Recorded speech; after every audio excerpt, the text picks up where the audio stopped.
Today's broadcast is brought to you by ClassicBaseballBroadcasts.com, your one-stop destination for thousands of authentic, vintage radio game broadcasts, interviews and highlights. Red Barber, Mel Allen, Vin Scully, Ernie Harwell, Kurt Godey are just a few of the Ford Frick award-winning voices. There are hundreds more that will bring back childhood memories from back in the day when the game was always on. From the crack of the bat to the roar of the crowd, relive the moments that made Baseball America's favorite pastime. Get started for free and step back in time listening to baseball's greatest moments.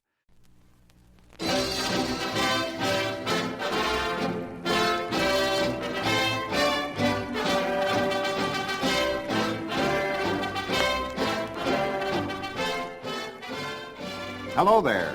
This is Jimmy Powers coming your way with another story from The Tumult and the Shouting.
Hi there, this is Jimmy Powers, ready to bring you in first person another chapter from The Tumult and the Shouting. In the last episode, I told you about the Dempsey-Firpo fight. Now I'd like to tell you about the first Dempsey-Tunney fight, which was held at the Municipal Stadium in Philadelphia on September 23, 1926.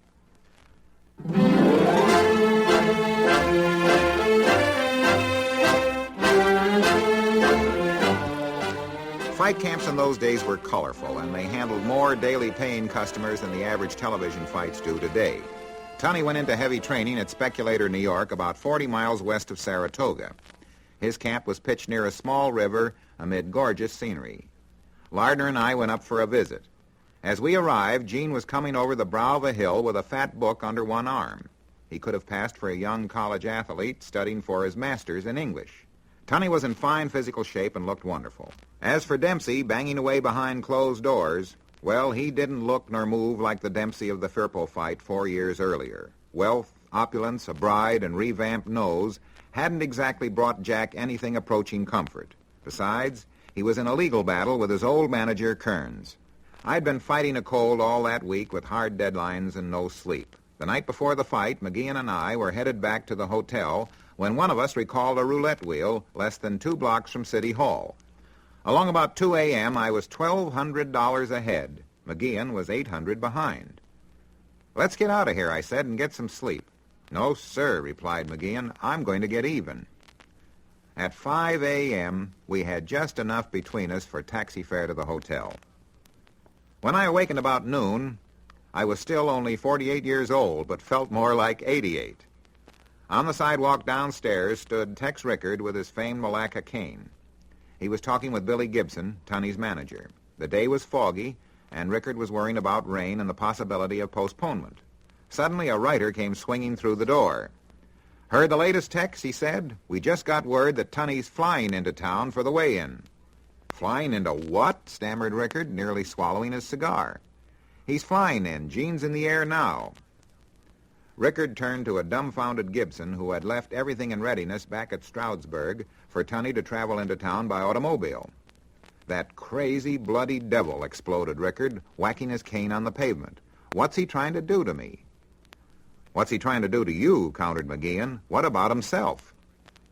I couldn't blame Rickard, but you see, this is what happened. Casey Jones, the stunt flyer and instructor, had flown his little biplane up to Stroudsburg and landed it on the golf course the morning of the fight, just after Gibson had left. Casey could smell out a promotion stunt quicker than the next man. Gene had never been in a plane, but Jones convinced him that it would be far easier and quicker to fly down the Delaware River to Philly than it would be to drive. To prove his point, Casey agreed to take Gene aloft for a 5-minute trial spin. Tunney agreed, climbed aboard, and off they went into the wild blue yonder.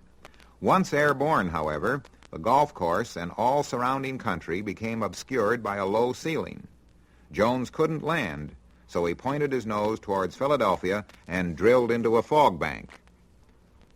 I could have reached over that open cockpit and touched the Delaware water gap with either hand, said Tunney later. It was that close. It took us about an hour and 20 minutes to cover 80 miles. I think we came by way of California. With a crowd of 135,000 contributing to the first $2 million gate, Gene Tunney, a superbly cool and efficient boxer, marched out of his corner at the opening bell and hit Dempsey, the fighter, with a high, hard right hand. That blow sealed Dempsey's doom. It started to rain in the 4th round, and by the 10th and final round it was a deluge. At the end, Dempsey's face was a bloody, horribly beaten mask. Blind by the final bell, Dempsey grabbed one of his seconds and said, "Take me to him. I want to shake his hand." Due to the rain, it was impossible to use a typewriter. I dictated the description of the fight to my wireman. With me that night were Lardner and Benny Leonard, the lightweight champ from 1917 to 1925. Back at the hotel, a raging sore throat and a hangover had me in bad shape. "Take a slug of bourbon and lie down," said Lardner. "I'll file your overnight." Leonard, a Dempsey man, told Lardner that he suspected the fix had been in for Tunney to win. The story, appearing next day under my byline, blistered the hide off both Tunney and Dempsey. Neither spoke to me for several months. I couldn't blame them either, but I couldn't open my mouth. The second Dempsey-Tunney fight in Chicago, exactly 1 year later, was pretty much a repetition of the first, except for that long count. Tunney boxed. Today's broadcast is brought to you by ClassicBaseballBroadcasts.com, your one-stop destination for thousands of authentic, vintage radio game broadcasts, interviews and highlights. Red Barber, Mel Allen, Vin Scully, Ernie Harwell, Kurt Godey are just a few of the Ford Frick award-winning voices. There are hundreds more that will bring back childhood memories from back in the day when the game was always on. From the crack of the bat to the roar of the crowd, relive the moments that made Baseball America's favorite pastime. Get started for free and step back in time listening to baseball's greatest moments. Beautifully, his straight left jab and combinations jarring Dempsey but not hurting him particularly. I was thinking of my overnight lead in the 7th round when, lo and behold, Dempsey landed a right cross over Tunney's left lead. It landed like a bomb on the left side of Tunney's jaw. The lights in Tunney's mind flickered as a second right to the jaw knocked Gene into the ropes. As Tunney came off the ropes, clearly dazed, Jack caught him with a short and crucifying left hook, then a right, a left, and a right. Tunney went down on the canvas, his left hand clutching the middle rope near one corner. In the space of 2 seconds, Soldier Field became a bedlam. As Tunney hit the deck, referee Dave Barry signaled Dempsey to that farthest neutral corner. How many seconds elapsed between the time that Tunney fell and Dempsey reluctantly reached the far corner, I'll never know. I do know that when Barry started his count and reached 7, Tunney was on one knee, listening attentively, and was up at 9. That was Dempsey's last chance, the only round of the 10 I could score for him. Now this is Jimmy Powers again, about to bring you a real treat. Jack, the Manasseh Mauler, Dempsey. Jack Dempsey, Granny's book states that the first time he laid eyes on you was at Toledo in 1919. Do you remember your first meeting with Granny? I certainly do. That was the time we were out there to fight Jess Willard for the title. Did you feel that he felt that you were going to win? Well, I don't think he really knew, and I thought I knew, but I wasn't sure. I think he was impressed with me because I liked myself, but at the same time he thought maybe I was bragging a little bit what I was going to do to this big fellow. Jack, one of Granny's all-time ringside thrills was your fight with Firpo. Now, He says that you fell on top of Jack Lawrence, did you, or do you recall? Well, I don't recall that because after the first fight, Jimmy, I don't know whether I was in a fight or a foot race. Matter of fact, I was out. I never remember being out of the ring, but from all accounts, I must have fell on this typewriter. Mm-hmm. And got the dents to prove it. That's right. That's in capital letters. Say, Jack, how about Firpo? Well, was he a good fighter? I'll tell you about Firpo, Jimmy. Firpo was a good fighter. It took a good, I mean, not that I was a great fighter, but it took a good puncher to lick a man like Firpo because he was a big fella, he was tough, and he was awkward, and he was a very fast puncher. Mm-hmm. And if he hit you, it was just too bad. And unfortunately, I got hit that night. I should never gotten hit, but I did. And if you're fighting a puncher, you never know what's going to happen. Anytime two punchers are going to ring, you never know who's going to come out first.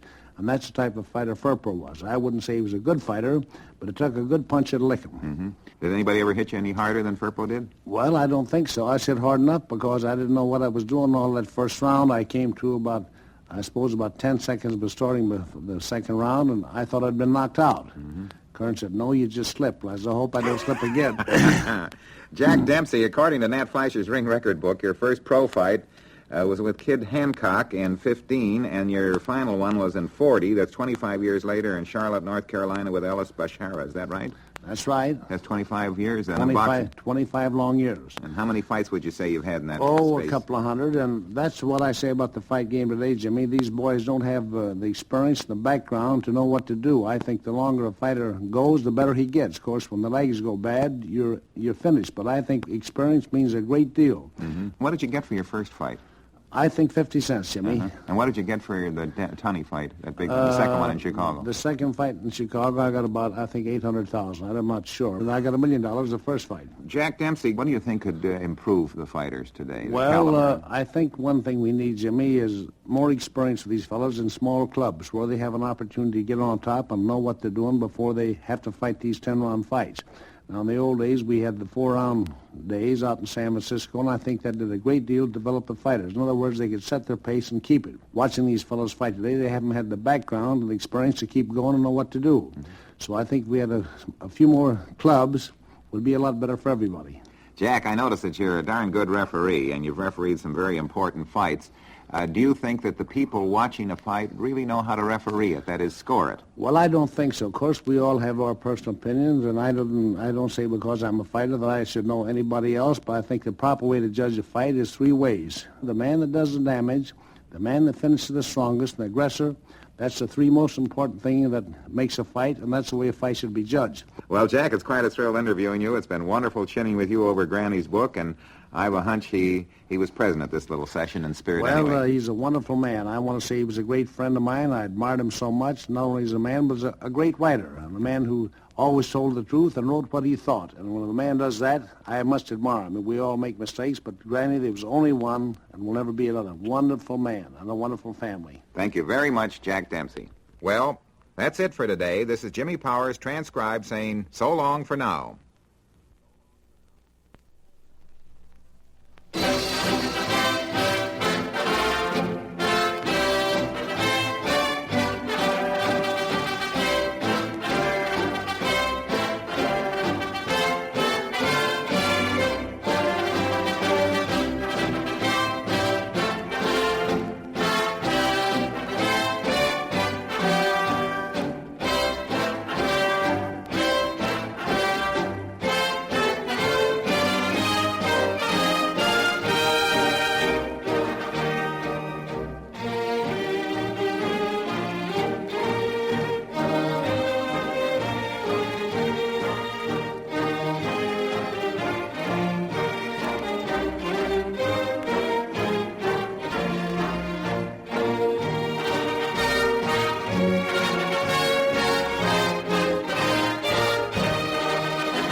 Today's broadcast is brought to you by ClassicBaseballBroadcasts.com, your one-stop destination for thousands of authentic, vintage radio game broadcasts, interviews and highlights. Red Barber, Mel Allen, Vin Scully, Ernie Harwell, Kurt Godey are just a few of the Ford Frick Award-winning voices. There are hundreds more that will bring back childhood memories from back in the day when the game was always on. From the crack of the bat to the roar of the crowd, relive the moments that made Baseball America's favorite pastime. Get started for free and step back in time listening to baseball's greatest moments.